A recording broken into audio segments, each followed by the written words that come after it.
Students, welcome to triple star academy Banda. तो students, आज मेरा डाइवर्सिटी ऑफ लिविंग वर्ल्ड का यह दूसरा लेक्चर है। तो इसमें हम आज पढ़ेंगे कि वर्गीकी क्या है, यानी कि टैक्सोनॉमी क्या है, इसके स्टेप्स पढ़ेंगे और इसके बाद कुछ हम इंटरनेशनल कोड्स नॉमेनक्लेचर के पढ़ेंगे। तो स्टूडेंट्स, चलिए स्टार्ट करते हैं आज का लेक्चर। तो लेक्चर स्टार्ट करने से पहले आप लोग वीडियो को लाइक कर दें अभी से, और जो हमसे अभी नए जुड़े हैं तो वो रेड कलर का सब्सक्राइब का बटन अवश्य दबा लें और साथ ही बेल आइकन को जरूर दबाएं ताकि आप हमसे बने रहें। चलिए तो देखते हैं स्टूडेंट्स, टैक्सोनॉमी यानी कि वर्गीकी क्या है। ठीक, तो ये बोर्ड में लिखा है सामने, देखें। विज्ञान की वह शाखा जो सजीवों की पहचान नामकरण एवं वर्गीकरण से संबंधित है, वर्गीकी कहते हैं। ठीक, उसे हम क्या कहते हैं? वर्गीकी कहते हैं। सजीव क्या है ये मैंने पिछले लेक्चर में डिस्कस किया था। तो अगर अभी तक आपने वो लेक्चर नहीं देखा है तो नीचे डिस्क्रिप्शन में जाएं और वहां पर आपको लिंक उसका मिल जाएगा। तो देखें, पहचान यानी कि उसका जो है क्या करना, आइडेंटिफिकेशन करना। नामकरण यानी कि उसका नामकरण नॉमेनक्लेचर करना। इसके बाद एवं वर्गीकरण यानी कि उसका क्लासिफिकेशन करना। यही क्या है स्टूडेंट्स? यही वर्गीकी है। क्या है यही हमारी वर्गीकी है, यानी कि इसी को हम टैक्सोनॉमी कहते हैं। अच्छा, तो अब बात करते हैं आगे हम। तो ये जो वर्गीकी नाम है, टर्म है, ये किसने दिया था? ये दिया था डी कैंडोले ने। किसने दिया था? डी कैंडोले ने। ठीक स्टूडेंट्स, इस वैज्ञानिक ने जो है वर्गीकी टर्म दिया था, यानी टैक्सोनॉमी टर्म किसने दिया था? डी कैंडोले ने। चलिए स्टूडेंट्स, आगे हम पढ़ते हैं। तो इसमें पढ़ेंगे हम steps of taxonomy. Steps of taxonomy में 4 चरण आएंगे। पहला कलेक्शन, दूसरा कैरेक्टराइजेशन, तीसरा आइडेंटिफिकेशन एंड फोर्थ है आपका नॉमेनक्लेचर। तो देखिए स्टूडेंट्स, पहला कलेक्शन। तो कलेक्शन क्या है तो आप बताओगे, यानी कि संग्रहण करना या एकत्रण करना। तो ये सबसे जो है टैक्सोनॉमी का एक मूल जो है स्टेप है। इसमें हम पहले क्या करते हैं कि सजीव को कलेक्ट करते हैं। ठीक, इसके बाद सजीव को कलेक्ट करने के बाद हम क्या करेंगे? उसका कैरेक्टराइजेशन करेंगे, यानी कि उसके हम लक्षणों का अध्ययन करेंगे। क्या करेंगे? उसके हम लक्षणों का अध्ययन करेंगे। इसके बाद लक्षणों के आधार पर ही हम उसका क्या करेंगे? आइडेंटिफिकेशन करेंगे, यानी कि हम उसको पहचान करेंगे कि ये क्या है, कैसा सजीव है ये। तो उसका फिर उसी जो है लक्षणों के आधार पर उसका हम आइडेंटिफिकेशन कर लेंगे।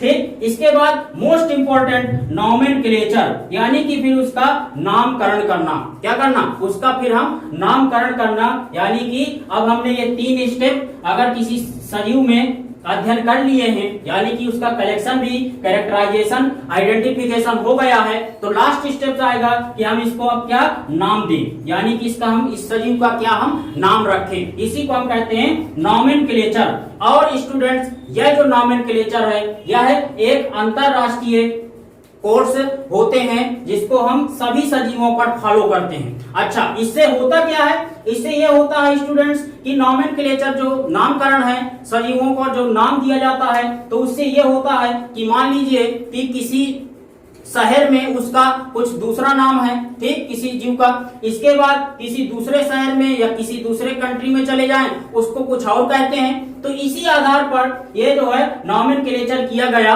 ताकि हम सभी सजीवों को पूरे विश्व में एक ही नाम से जानें। और उस नॉमेनक्लेचर को हम कहते हैं बाइनोमियल नॉमेनक्लेचर। ठीक, क्या कहते हैं? Binomial nomenclature. और वही पद्धति आज भी चल रही है। ठीक, हालांकि इसके पहले कई वैज्ञानिकों ने दिया, जैसे पॉली नॉमेनक्लेचर, यानी कि एक जीव के कई सारे नाम रहते थे पहले। ठीक, तो उसमें पता नहीं चलता था कि भाई जब एक समिति बैठती थी या तो कई वैज्ञानिकों की, यानी कि जो बॉटनिस्ट हैं या जूलॉजिस्ट हैं, तो वो जब बैठते थे एक साथ किसी जीव के बारे में बात करते थे, तो उसमें क्या होता था, भाई कोई इंडिया वाला है तो इंडिया में जो है तो किसी जीव को कुछ कहेंगे, ठीक। जैसे अपने इंडिया की बात करें हम, प्याज को है तो कई जगह प्याज का अलग अलग नाम लेते हैं, ठीक, जिसको ओनियन कहते हैं। जैसे मान लीजिए आपका महाराष्ट्र में उधर कांदा बोलते हैं, ठीक, अपने आप प्याज बोलते हैं। तो इस प्रकार से अलग अलग जो है शहरों में, अलग अलग राज्य में अलग अलग जो है जीवों के नाम रहते हैं,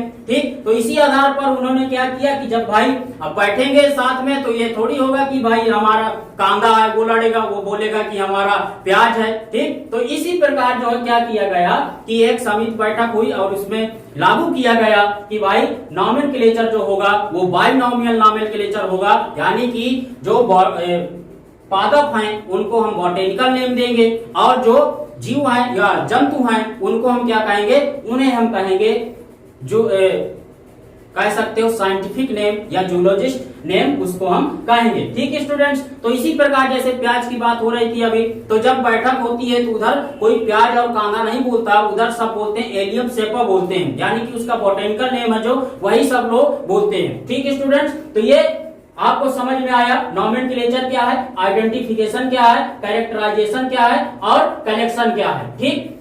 तो कलेक्शन क्या है, यानी कि किसी जीव का संग्रहण कर लेना पहले, इसके बाद उस जो है जीव का क्या करना, लक्षण देखना, उसके मॉर्फोलॉजी के आधार पर उसके लक्षण देखना, उसके जो है जो जेनेटिक है उस प्रकार से उसके लक्षण देखना। अच्छा, इसी में एक कैरेक्टराइजेशन ये भी होता है कि जो हमारे जीवाश्म है यानी कि फॉसिल्स है, अगर वो भी हमें मिल गए तो उन फॉसिल्स का भी हम क्या करते हैं, कैरेक्टराइजेशन करते हैं और उसी लक्षणों के आधार पर हम पता लगाते हैं कि ये कब जो है फॉसिल हुआ या विलुप्त हुआ, ठीक, कितना साल ये पुराना है, तो ये भी हम इसी से पता लगाते हैं। इसके बाद उसका हम नामकरण करते हैं, पहचान कर लेते हैं और पहचान करने के बाद हम उसका नामकरण कर देते हैं, ठीक स्टूडेंट्स। यहां तक आपको समझ में आया। चलिए तो स्टूडेंट्स देखें, अब हम बात करेंगे मोस्ट इंपोर्टेंट टॉपिक है जो नॉमेनक्लेचर यानी कि नामकरण। तो देखिए सामने लिखिए इसकी डेफिनेशन, इंटरनेशनल कोर्ट्स द्वारा प्रस्तावित नियमों एवं सिद्धांतों के आधार पर सजीवों के नाम देने की प्रक्रिया को नामकरण कहते हैं, ठीक स्टूडेंट्स। अब इसका उद्देश्य क्या था नॉमेनक्लेचर का, तो इसका उद्देश्य यही था कि पूरे विश्व में जो सजीव हैं वो जो है एक ही नाम से जाने जाएं। इसीलिए ये पद्धति लाई गई कि भाई इससे क्या होगा कि एक जीव का साइंटिफिक नेम दे दिया जाएगा और उसी जीव वही जो है नाम पूरे संसार में यानी कि पूरे विश्व में लागू होगा, ठीक। तो ये लिखा हुआ इंटरनेशनल, ये भारत का अपने कंट्री का नहीं केवल इंटरनेशनल कोर्ट्स द्वारा प्रस्तावित नियमों एवं सिद्धांतों के आधार पर सजीवों के नाम देने की प्रक्रिया को हम क्या कहते हैं, नामकरण कहते हैं, ठीक। अब देखें कुछ इसमें जो कोड्स हैं वो दिए गए हैं नीचे, इनके फुल फॉर्म क्या है वो मैं आपको लिख देता हूं, बता देता हूं। ICBN यानी कि इंटरनेशनल कोड, ICBN का हो जाएगा international code for botanical nomenclature,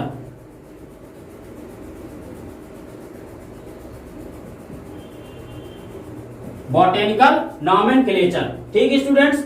यानी कि international code for botanical nomenclature, यानी कि ये जो कोड्स हैं ये किसके लिए कोड है, ये है बॉटनी के लिए, यानी कि जितने बॉटेनिकल नेम होंगे यानी पादप हैं जितने, उसके लिए ये कोड दिया गया। इसके बाद ICZN जो है तो वो क्या हो जाएगा, इंटरनेशनल कोड फॉर, यहां पर हो जाएगा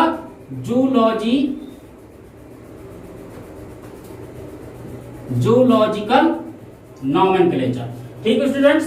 तो केवल यहाँ पर बी की जगह जेड है, बाकी वही है। तो ये किसके लिए कोड दिया गया, ये दिया गया जंतुओं के लिए, किसके लिए, जंतुओं के लिए, यानी कि इसके अंतर्गत जितने जंतु होंगे उनके साइंटिफिक नेम। इसके बाद ICTV क्या है, तो ये आप बताओगे international code committee for taxonomy of virus, ठीक। तो ये हो जाएगा आपका international committee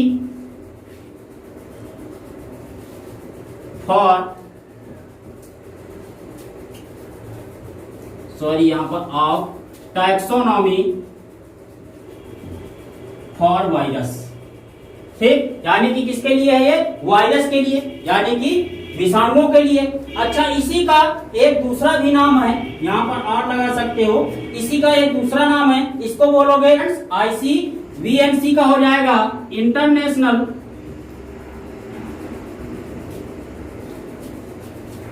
code for viral, या वायरस कह सकते हो, वायरस नॉमेनक्लेचर एंड क्लासिफिकेशन ठीक है स्टूडेंट्स। इसके बाद ICNCP का हो जाएगा international code of nomenclature for cultivated plants. क्या हो जाएगा? International code of nomenclature for cultivated plants. ठीक है स्टूडेंट्स, तो ये आपके जो है अंतरराष्ट्रीय क्या है? कोड्स हैं, और इन्हीं के आधार पर द्विनाम पद्धति प्रणाली लागू होती है। ठीक, तो इसके आगे हम नेक्स्ट लेक्चर में बात करेंगे क्लासिफिकेशन की। ठीक।